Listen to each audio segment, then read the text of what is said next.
아멘. 네, 우리 한번 말씀 듣기 전에 한 1분만 기도하는 시간을 갖겠습니다. 우리가 이 시간 하나님 앞에 나왔습니다. 정말 여러분이 정말 하나님 앞에 나왔다면 하나님이 내게 하시는 말씀을 들어야 됩니다. 이런 생각 저런 생각하다 가면은 근심만 더해집니다. 또 내 생각이 오만해지면 안 됩니다. 내가 주의 말씀을 듣겠습니다. 말씀하여 주옵소서. 이런 자세를 가져야 하나님의 소리가 들립니다. 여러분은 하나님께서 어디에 말씀을 하시기를 원하십니까? 그 부분을 붙잡으세요. 하나님, 나에게 이런 부분이 있습니다. 여기에 말씀하여 주옵소서. 제가 듣겠습니다. 그 말씀을 듣고 따르겠습니다. 이런 자세를 가져야 됩니다. 지금 한번 통성으로 조용히 여러분 마음을 하나님 앞에 내놓는 시간을 갖고 기도하겠습니다. 전능하신 하나님, 감사합니다. 이 시간 저희들에게 예배할 수 있도록 은혜 주셨사오니 감사합니다. 주님께서 말씀하여 주옵소서. 주의 성령께서 역사하여 주옵소서. 하나님께서 말씀하신 바를 들을 수 있도록 주님의 역사에 주옵소서. 아버지 하나님, 말씀을 듣겠습니다. 주의 음성에 귀를 기울일 수 있는 시간이 될 수 있도록 하나님께서 역사에 주옵소서. 우리의 오만함을 내려놓게 하시고 우리의 아버지 하나님이시여 자랑하는 마음을 내려놓게 하시고 하나님께서 말씀하시는 그 말씀을 따를 수 있는 저희를 되게 하여 주옵소서. 오직 그리스도, 오직 하나님, 오직 성령 충만, 그리스도 하나님께서 역사하여 주옵소서. 주 예수 그리스도의 이름으로 기도하옵나이다.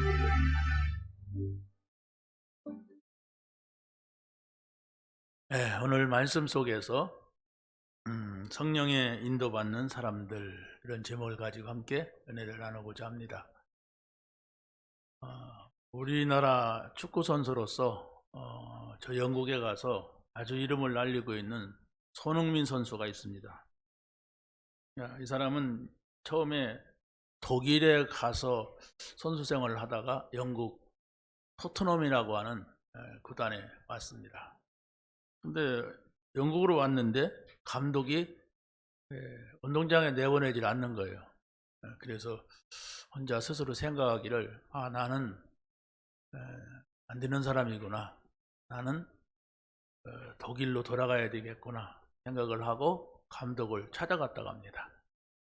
감독을 찾아가서 이런 얘기를 하고 제가 독일로 가겠습니다. 그러니까 감독이 하는 말이 한마디였다고 합니다. 내 계획 속에 네가 있다. 봐라. 영국의 상황을 봐라. 이 선수들이 어떻게 뛰는가 봐라.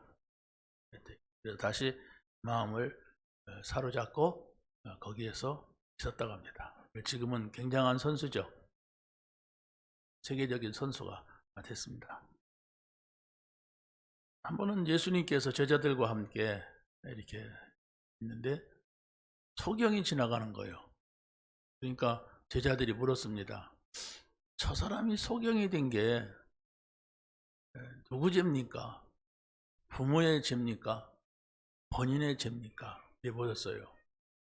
그러니까 예수님께서 뭐라고 했습니까? 하나님이 하시고자 하시는 하나님의 영광을 나타내고자 하는 것이다. 그러고 나서 그 사람에게 흙으로 이렇게 침을 뱉어갖고 눈에다가 발라줬어요. 근데 그 소경이 눈을 떴습니다. 그러죠?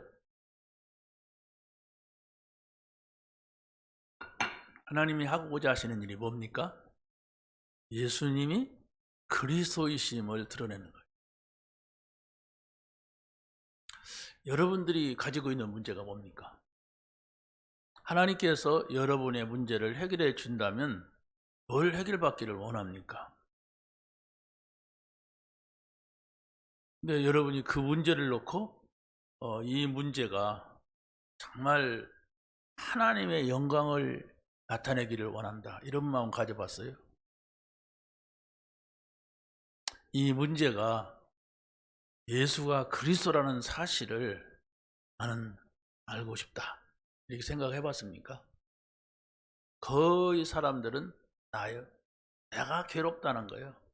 내가 힘들다는 거예요. 그래서 좀 여기에서 벗어나고 싶은 겁니다.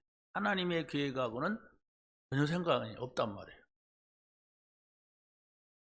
우리가 기억을 해야 됩니다. 하나님의 뜻이 뭐냐?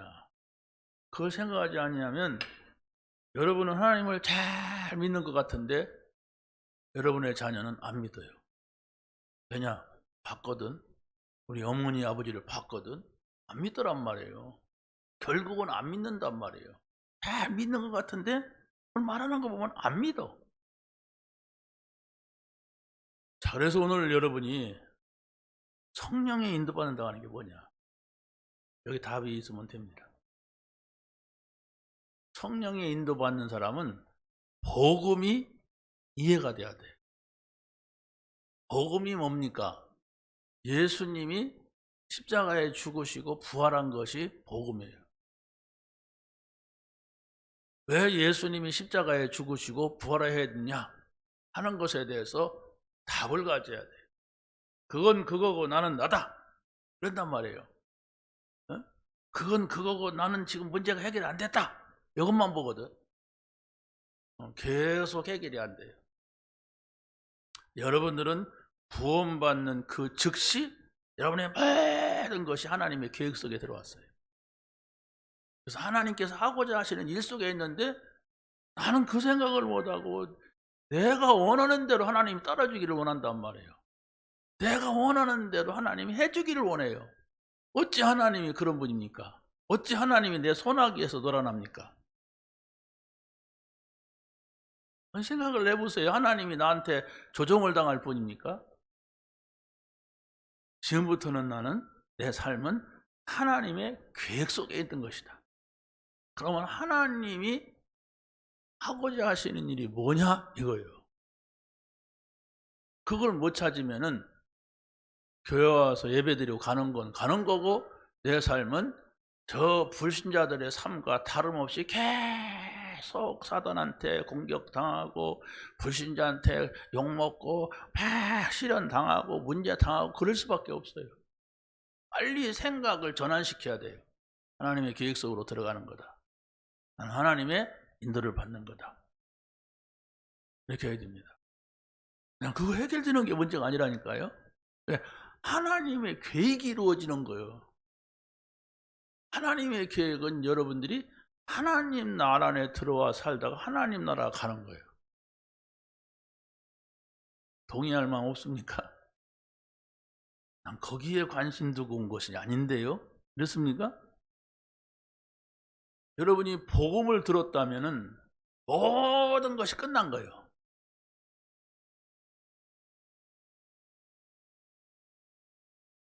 그렇습니까?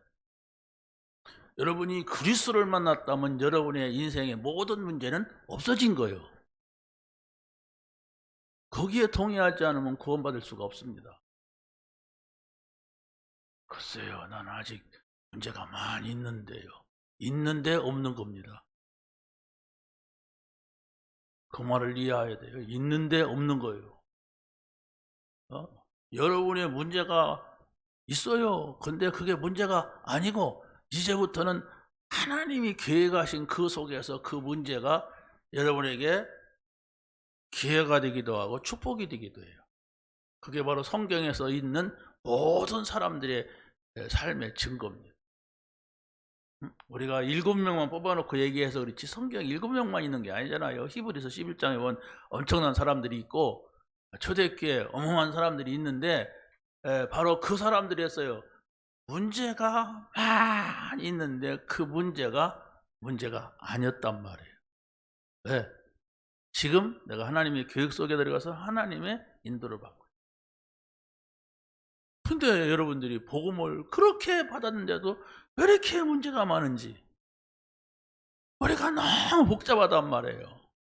혀가 익었고 이건 저렇고 이렇게 해야 되고 저렇게 해야 되고 하나님이 거기에 따라주지를 않아요. 우리가 하나님, 우리 쫄병입니까? 하나님이 날 따라주게. 내가 하나님을 따라가야지. 내가 하나님을 따라가야 돼. 하나님이 원하시는 것이 무엇이고 하나님이 계획이 무엇인가 그걸 따라가야 되는데 아니요, 그냥 하나님 이름 빌려서 내 일을 좀 잘해보려고 하는 이런 정도밖에 없어요. 그건 종교입니다. 근데 계속 그런 종교 속에 살면은 구원할 길이 없어요. 왜? 복음 들었는데. 그럼 복음 들었잖아요. 예수가 그리스도라고 했잖아요. 모든 문제 해결자라고 들었는데도 여러분의 삶에 가면은 계속 내 뜻대로 하옵소서요. 아버지 뜻대로 하지 마시고 내 뜻대로 하옵소서. 어찌 하나님이 내 뜻대로 하십니까? 어떤 부모가 자식 뜻대로 합니까? 당신이 정해놓은 뜻이 있죠. 그러다가 좀 머리가 크고 지가 알아서 할 때면 그때는 놔주지만은 어린애기 놔놓고 네 뜻대로 하라 그럽니까? 철병 저기다가 골려다 놓으면서 네 뜻대로 하라 그럽니까? 안 합니다. 부모 뜻대로 해요. 근데 우리 부모는 안전하지가 못하죠. 그래서 우리는 하나님의 뜻, 하나님의 계획이 뭐냐, 이걸 여러분이 어떤 문제가 있어도 여러분이 평생 동안 고민하고 해결할 수 없는 문제가 있어도 하나님의 뜻이 뭐고 하나님의 계획이 뭐냐, 이거 붙잡으면 여러분 오늘로써 여러분의 문제는 끝입니다. 자, 그러면 성령의 인도받는다고 하는 것은 뭐냐 이렇게 했을 때 세 가지를 먼저 말씀을 드리고자 합니다. 그게 뭐냐면 성령이 불러 시키는 일을 하는 사람입니다. 두 번째는 성령이 보내시는 곳에 있는 사람이에요.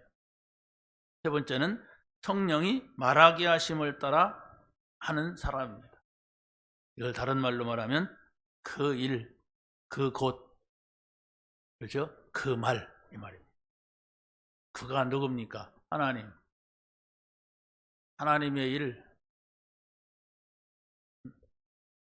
자, 그러면 성령께서 불러 시키는 일을 하는 사람은 세 가지로 보면 성령께서 부르시는 사람은 모두 증인으로 세웠어요. 근데 부르시는데 그 부름을 알아듣지 못한다면 하나님의 계획 속에 들어갈 수가 없겠죠? 알아들어야 돼요. 하나님이 나를 불렀는가? 여러분이 구원받았습니다. 여러분이 또 직분도 얻었습니다. 하나님이 불렀습니까? 그 부르심이 있어야 돼요. 하나님이 나를 불렀다고 하는. 어떻게 하나님이 불렀습니까? 성경은 이렇게 말하고 있습니다. 어두운 데서 불러내어 기이한 빛을 선전하게 하려 하심이라. 베드로전서 2장 9절 한번 보세요. 시작. 그의 소유가 된 백성이니 이는 너희를 어두운 데서 불러내어 그의 기이한 빛에 들어가게 하신 이의 아름다운 덕을 선포하게 하려 하심이라. 어두운 데서 불러드려요. 하나님이 없는 가운데 사단에게 공격당하고 있는 그곳에서 불렀습니다. 그래서 바로 열매 맺게 하시고 응답받는 사람으로 부르셨습니다. 요한복음 15장 16절 시작. 너희가 나를 택한 것이 아니요 내가 너희를 택하여 세웠나니 이는 너희로 가서 열매를 맺게 하고 또 너의 열매가 항상 있게 하여 내 이름으로 아버지께 무엇을 구하든지 다 받게 하려 함이라. 이 말씀 붙잡으면 됩니다. 열매 맺게 하려고, 응답받게 하려고 우리를 부르셨습니다. 그래서 바로 우리 힘으로서는 할 수 없는 걸 아시고 성령께서 힘을 주셔서 우리를 증인되게 하신다고 또 말씀을 하고 있습니다. 우리가 잘 알지만 사도행전 1장 8절 시작. 오직 성령이 너희에게 임하시면 너희가 권능을 받고 예루살렘과 온 유대와 사마리아와 땅끝까지 이르러 내 증인이 하시니라. 아멘. 자, 성령께서 나를 부르신 그 부름의 소리를 듣는 여러분이 되시기를 바랍니다. 마가의 다락방에 모인 성령 충만 받은 사람들이 증인이에요. 마가의 다락방에 모였다고 하는 것은 바로 예수님께서 부른 감람산에 모였던 사람들이에요. 예수님 부활하셔가지고 그 부른 사람들을 감람산에 모이게 했죠. 그렇죠? 그러고서 이제 예수님이 승천하시고 그 제자들은 마가 다락방으로 모였습니다. 뭐 하려고 모였습니까? 감람산에서 내려와서 기도에 집중하는 사람들이 거기에 모였단 말이에요. 이 사람들이 증인이란 말이에요. 마가 다락방에 모여서 성령 충만 받은 사람들, 이 사람들이 모여서 기도하는데 세계 각처에서 또 사람들이 모였어요. 또 이 사람들이 성령을 체험한 증인들이란 말입니다. 한마디로 말하면 모여서 기도할 때에 성령을 충만받은 사람, 성령 체험하는 사람, 모여서 기도할 때에 이 사람들이 증인이에요. 왜? 기도할 때에 성령이 임한다고 하는 것은 알 수 없는 내 마음에 임하는 겁니다. 내가 지금 이런 문제를 가지고 있는데도 내 마음에 기쁨이 있고 감사가 있는 거예요. 자, 그래서 바로 이 세 번째로 보면 안디옥 교회에서 모여가지고 선교사를 파송하는 사람들이 또 증인입니다. 이 사람들은 누구냐 했을 때에 스데반의 일로 인하여 안디옥에 모인 사람들인데 많은 핍박이 있고 시험이 있는 가운데서도 오직 이 복음 때문에 살고자 안디옥에 모였어요. 면밀하게 우리가 생각을 해야 됩니다. 이 사람들은 모여가지고 하나님이 우리와 함께 하신다, 이걸 확인했습니다. 그래서 바로 여기에 보면 안디옥 교회에 5명이 한 조가 돼가지고 1년 동안 열심히 복음 전하고 그 교회에서 교육을 하고 이랬습니다. 그랬는데 이 5명 가운데 2명이 선교사로 파송하는 거예요. 물론 다른 사람들이 있었겠죠. 그런데 이 5인 1조의 이 사람들이 한 팀을 이뤄가지고 뭐 했느냐? 우리는 선교한다, 우리는 세계복음화한다, 이래가지고 거기에서 가장 유력한 바울과 바나바를 내보내는 거예요. 이 사람들이 교회를 세운 지 1년밖에 안 됐어요. 근데 어떻게 이렇게 할 수가 있었습니까? 이 사람들은 성령에 인도받는 사람이었다는 것을 오늘 본문에서 보게 됩니다. 따로 세우라, 그러고 금식하며 기도하자 그랬습니다. 그래서 성령의 인도를 받자. 성령의 인도받으면 모든 것은 문제가 되지 않는다, 이랬습니다. 자, 안디옥 교회에 모여가지고 이 사람들이 금식하며 기도하면서 이 2사람을 선교 현장으로 보냈습니다. 그래서 2번째는 뭡니까? 성령이 보내시는 그곳에 있는 사람들이. 여러분이 어디를 가든지 성령의 보내심을 받는다면 여러분들의 모든 일들은 승리하게 돼 있습니다. 전도를 하든지 직장일을 하든지 무슨 일을 하든지 성령께서 보내시는 곳으로 가야 된다. 그럼 어떻게 그렇게 합니까? 그게 바로 기도란 말이에요. 우리의 삶의 인도는 하나님께 모든 것을 묻고 대답을 듣는 거예요. 성경에 보니까 성령께서 그 마음에 감동도 주기도 하고 말씀을 주시기도 하고 여러 가지로 나타납니다. 그러나 여러분들은 어떻게 인도받습니까? 여러분의 인도가 있어야 된단 말이에요. 나는 무슨 일을 하든지 말씀을 묵상하고 간다. 나는 어떤 일이 있든지 하나님 앞에 반드시 기도하고 내 마음에 하나님이 평안을 주시면 간다. 나는 언제든지 말씀을 찾아보고 내가 이해 안 될 때는 누구에게 물어본다. 말씀을 그래도 내 가까이에서 이해한 사람을 듣고 간다. 이런 여러분 나름대로 인도받는 그 누리 나와야 돼요. 그러지 않으면 어떻게 합니까? 무조건 하잖아요. 내 경험이 있잖아요. 옛날에 하나님 없을 때 가졌던 경험과 더불어서 내가 생긴 욕심 가지고, 우리가 전도도 욕심을 부리면 안 돼요. 전도도 막 내가 막 이러면은 절대로 안 됩니다. 하나님의 절대적인 인도가 필요한 거예요. 우리 삶도 마찬가지입니다. 우리 삶도 내가 욕심 부린다고 되면은 얼마나 좋겠습니까? 하나님의 인도받는 겁니다. 어떻게 인도받겠습니까? 글쎄 어떻게 되는지 모르겠어. 그러면 그렇게 돼요. 글쎄 모르겠어. 내 삶도 뭔일라도 글쎄 모르겠어. 이렇게 됩니다. 하나님의 인도받자. 그래야만이 하나님의 인도받는 그 길이 나온단 말이에요. 인도받으시기 바랍니다. 하나님의 인도받는 사람은 힘든다, 못하겠다, 안 된다 그런 말 하지 않습니다. 하나님의 인도받는 사람은 인도하시는 데까지만 가는 거예요. 하나님의 인도받는 사람은 하나님의 인도하시는 그것만 하는 겁니다. 인도 안 하시면 거기에서 멈추는 겁니다. 이것은 바로 우리 생각이 막 팽팽 돌아가고 막 우리가 막 적극적으로 해야 되고 막 열심을 내야 되고 그게 아니란 말. 그런 사람은 자기의 이런 세상적인 방법으로 잘할지 몰라도 하나님의 인도를 받을 수가 없어요. 응? 세상적으로 볼 때 부지런한 사람이 있잖아요. 세상적으로 볼 때 열심히 내는 사람이 있잖아요. 뭐든지 일하면 그냥 막 밤새도록 고민해가지고 답을 찾아내는 사람이 있잖아요. 인도받지 못합니다. 세상 일은 그렇게 하는 겁니다. 왜? 의지할 데 없으니까 자기밖에 더 의지합니까? 근데 하나님의 일은 그래 하면은 평생 가도 인도를 받지 못합니다. 왜? 하나님이 나를 따라주지 않아요.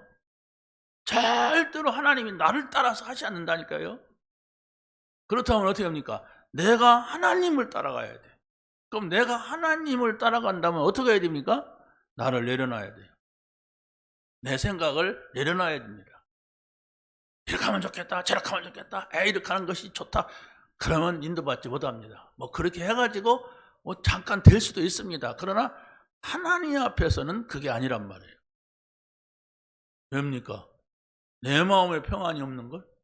그렇게 해갖고 뭔가를 이뤘는데 내 마음에 평안이 찾아오질 않아. 내 마음이 행복하지가 않아. 그렇다면 우리는 실컷 일하고도 그냥 공허함 속에 빠져요. 허무함 속에 빠진단 말이에요. 그 사람은 하나님하고 함께 할 수가 없잖아요. 자, 두 번째로 우리가 봐야 될 것은 큰 박해가 일어났는데 빌립 집사를 전도 현장으로 보내셨어요. 하나님께서. 이걸 잘 봐야 됩니다. 이 사실을 안다가 중요한 것이 아니에요.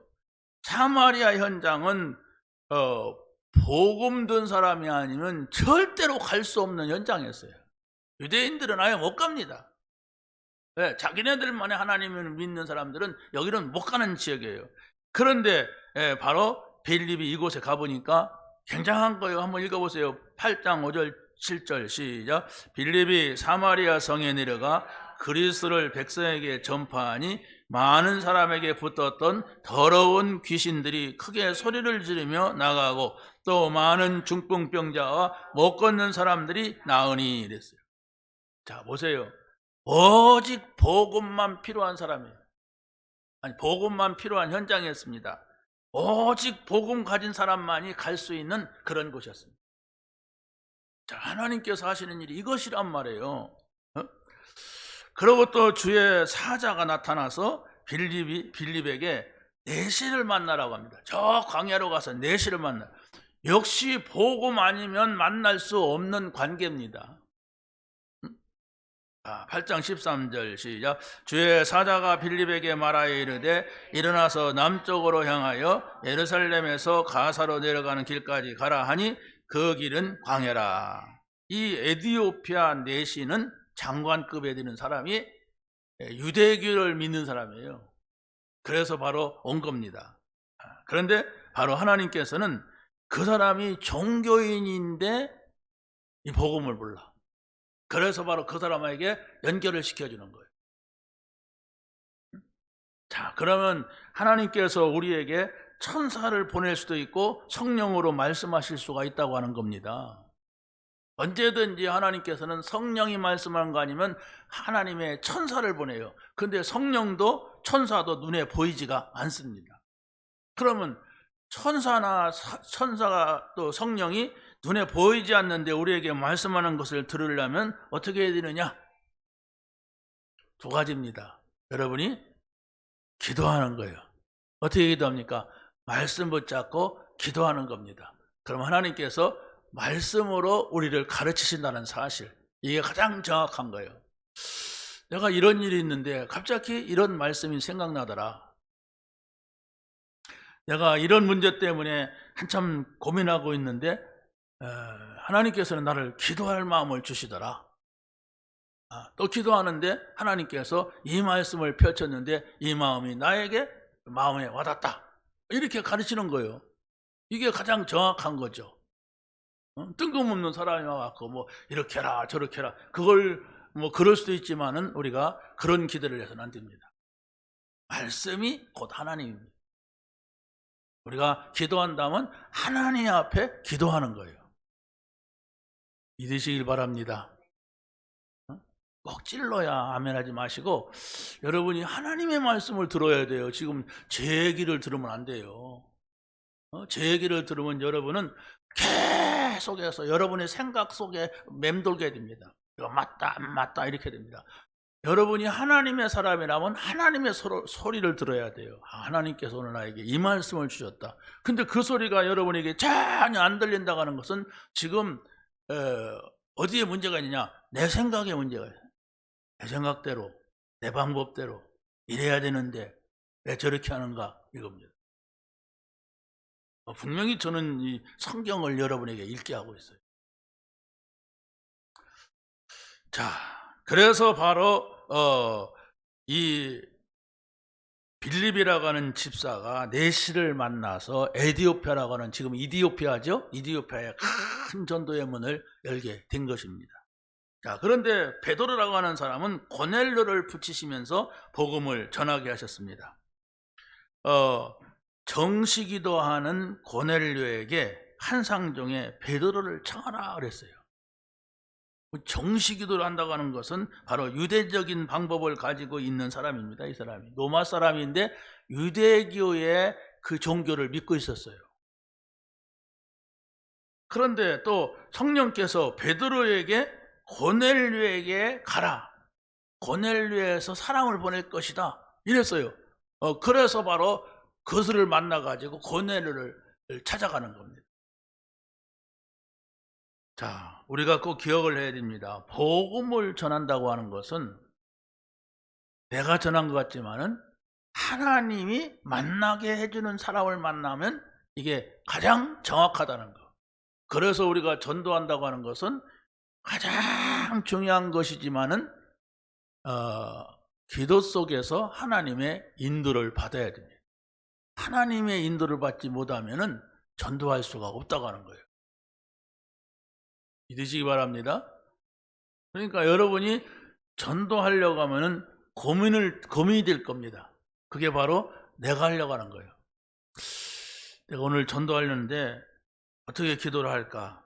기도하는 시간을 어떻게 가질까? 이 고민하세요.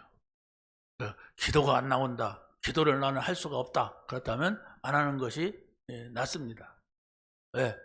고민하게 되니까. 분명히 고민하게 돼. 그 사람 기도 안 하고 제가 하자 하니까 따라와서 어정어정 하다 보면은 이거 안 될 건데, 이거 안 될 건데 이렇게 됩니다. 그러나 여러분이 하나님의 인도받자. 기도하자. 성령이 인도하실 것이다. 성령이 인도하시는 대로 가자. 성령이 인도하여 주옵소서. 이런다면은 바로 여러분 주변에 가장 가까운 사람에게로 하나님께서 인도하실 겁니다. 아멘도 안 나올 거예요. 안 해봐서. 여러분 주변에 전혀 아닌, 내가 생각조차 못한 사람이 복음을 받게 되는 그런 일이 일어날 겁니다.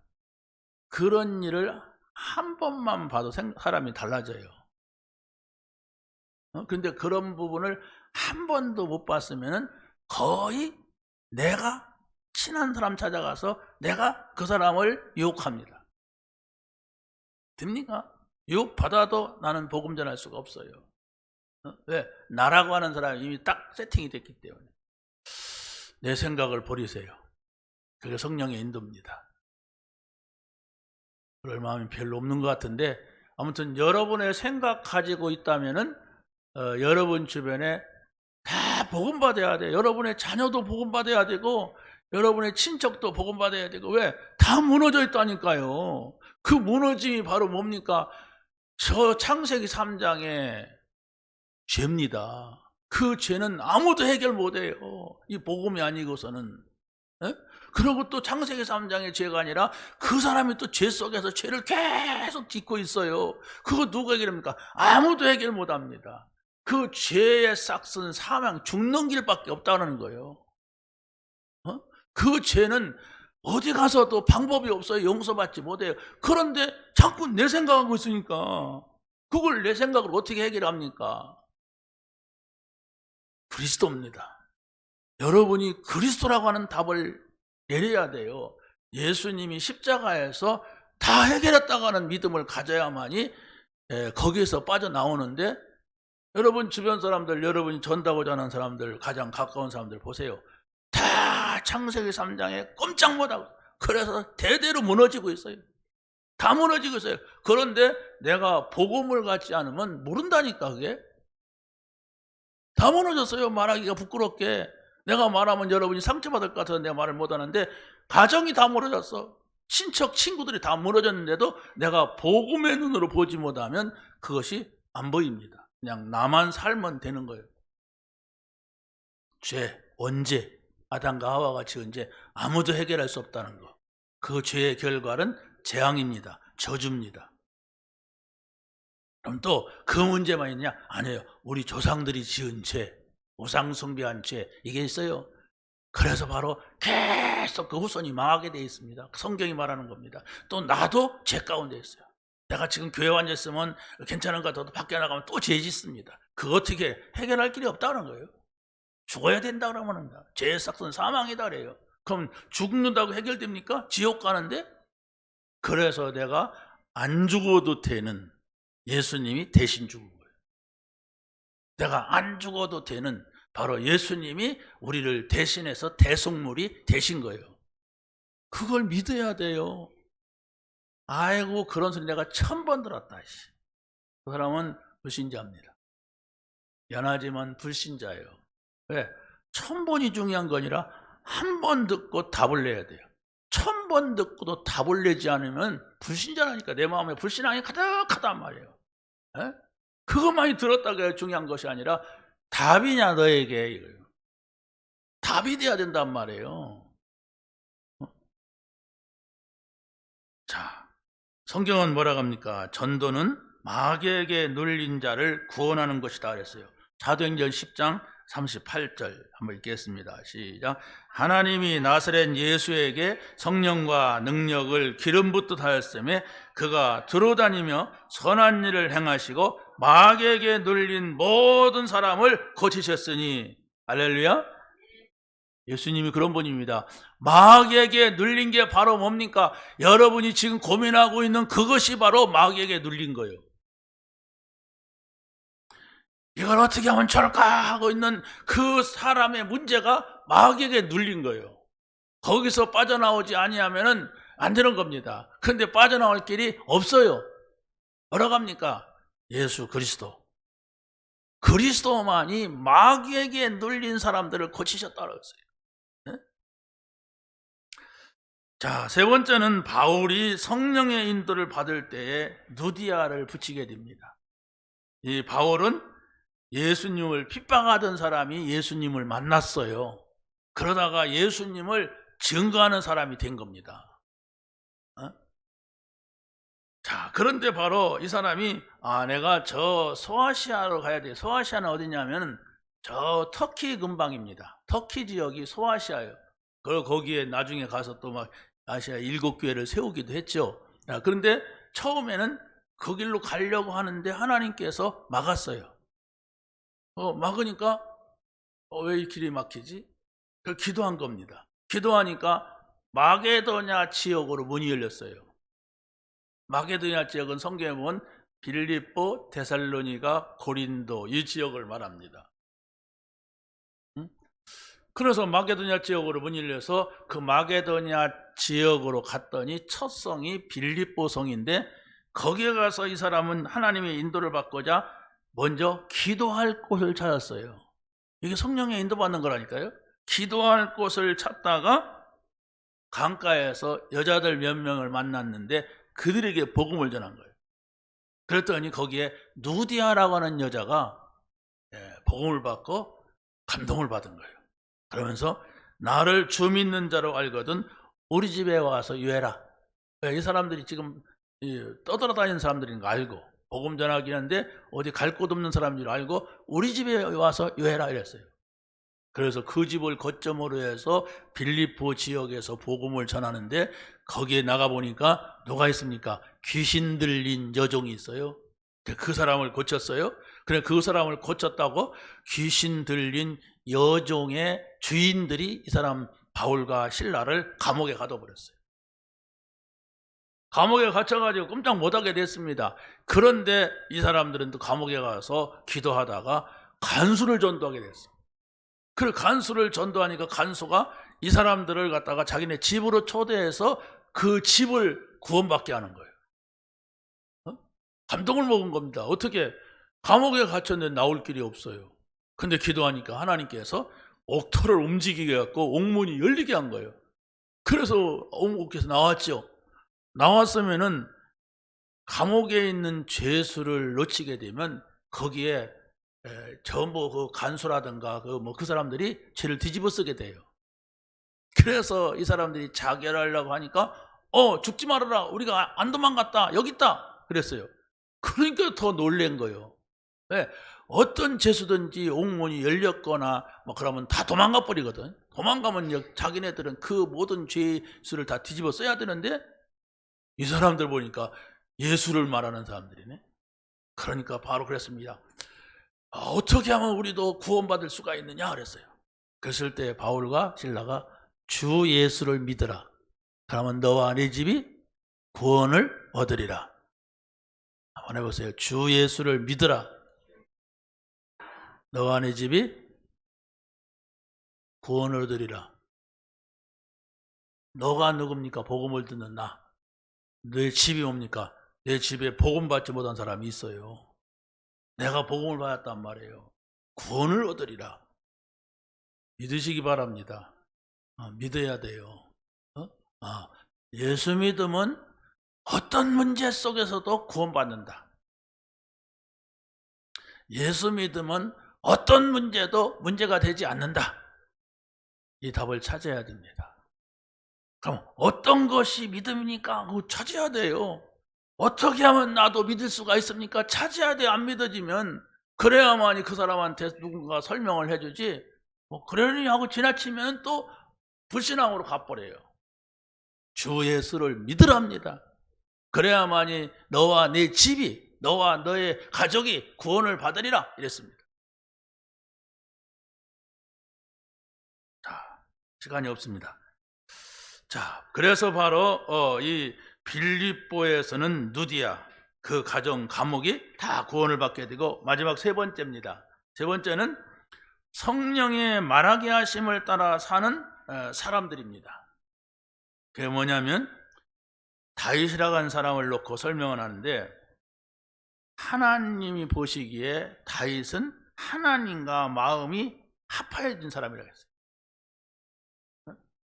이게 무슨 말입니까? 다윗은 하나님께서 보실 때에 바로 다윗의 마음이나 하나님 마음이 똑같다는 말이에요. 여러분, 여러분의 친구 가운데 내 마음이나 내 친구 마음이나 같은 사람이 있어요? 찾아보기 어렵습니다. 친구 하나 안 떨어져 나가고 계속 있다 하는 것은 아마 서로 많이 양보를 했기 때문에 붙어 있을 겁니다. 그러지 않으면 삐질 일도 많고 안 맞는 거 많습니다.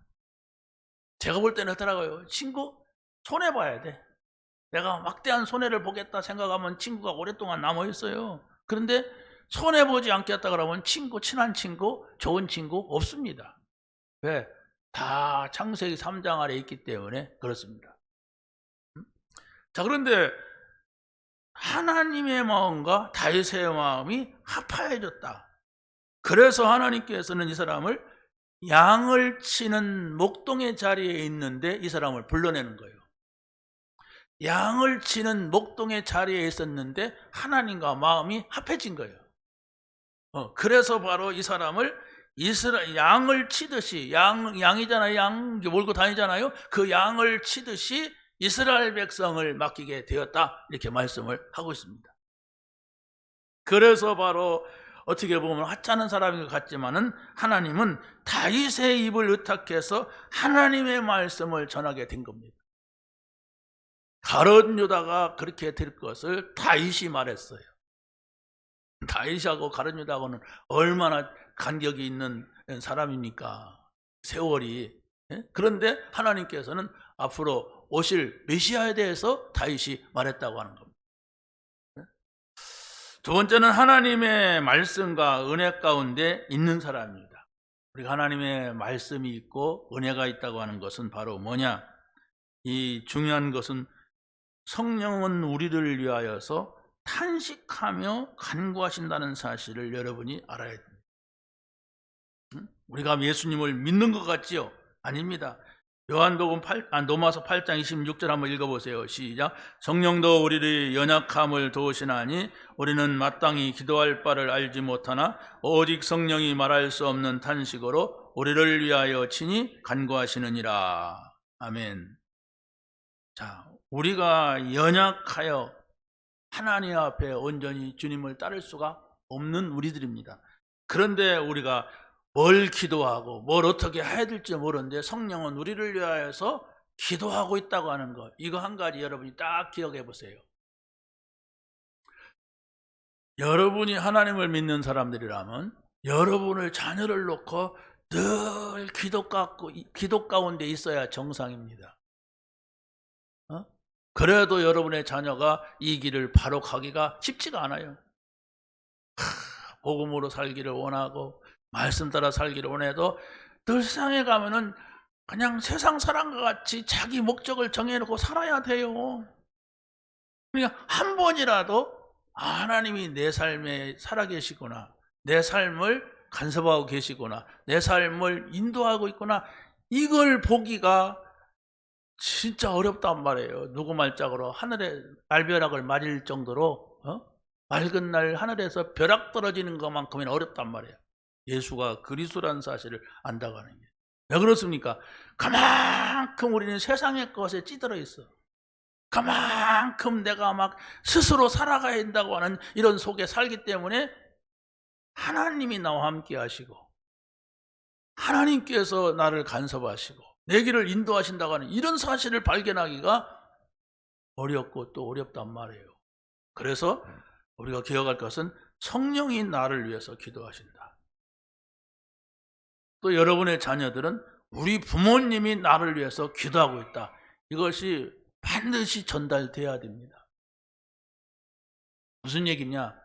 성령이 나를 위해서 기도하고 있고 두 번째는 예수님이 하늘 보좌에서 우리를 위해서 간구하고 계시다고 했어요. 그렇다면 이것은 안 망한다는 얘기예요. 한마디로 말해서 구원받은 누가 여러분을 위해서 기도합니까? 바로 우리가 예수님의 이름으로 구원받았잖아요. 우리가 성령님이 우리 안에 계시잖아요. 절대로 여러분이 이 말씀을 기억한다면 여러분은 어떤 상황 속에도 안 망해요. 이 말씀을 잡으란 말이에요.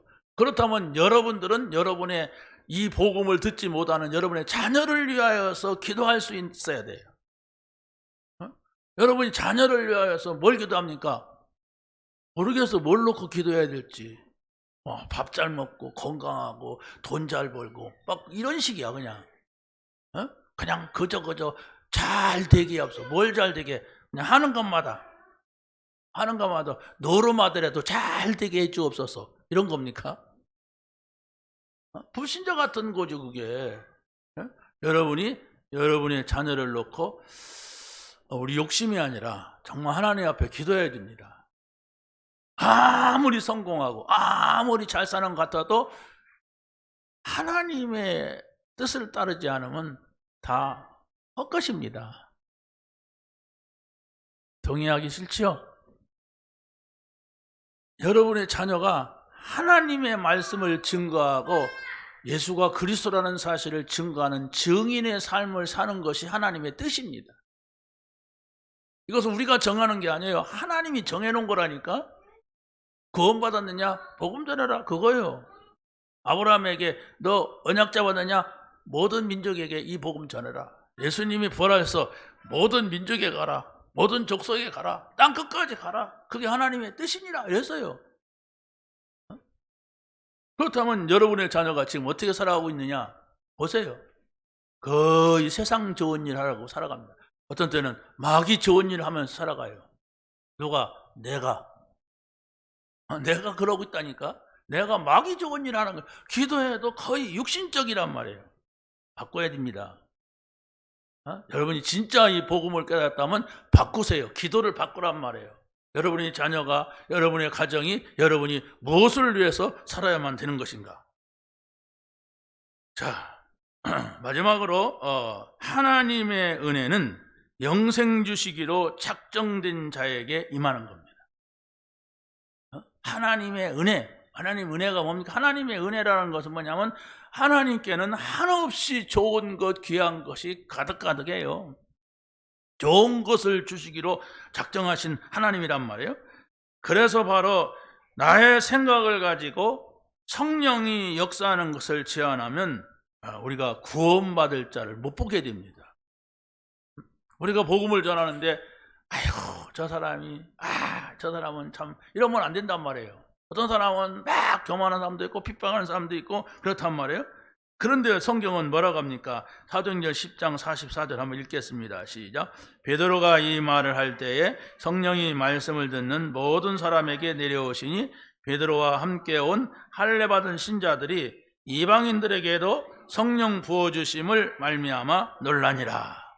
그러니까 이 당시에 이방인들은 구원을 받을 수 없는 사람들이에요. 유대인들 눈으로 볼 때. 그런데 바로 이 사람들이 복음을 받는 것을 봤단 말이에요. 이걸 봐야 된단 말이에요. 도저히 불가능한 사람이 복음 듣는 것을, 여러분이 구원받는 것을 본다면 우리는 달라집니다. 하나님은 이 사람을 구원하시는구나. 그래서 구원이라고 하는 것은 복음을 듣는 모든 사람들에게 주시는 하나님의 은혜라고 하는 사실을 우리가 알아야 됩니다. 그래서 이방인들도 복음 받는 사람은 하나님의 작정 속에 있는 사람입니다. 그래서 우리가 기도를 그렇게 해야 된단 말이에요. 오늘도 하나님의 작정 속에 있는 사람을 만나게 하옵소서. 바로 오늘 내가 하나님의 작정 속에 있게 하여 주옵소서. 이 은혜가 여러분에게 있게 되기를 예수님의 이름으로 간절히 축원합니다. 하나님 감사합니다. 오늘 주신 말씀을 붙잡게 하옵소서. 정말로 성령의 인도받는 한 주간이 될 수 있도록 하나님의 작정 속에 있는 저희들의 삶이 되도록 하나님 축복하여 주옵소서.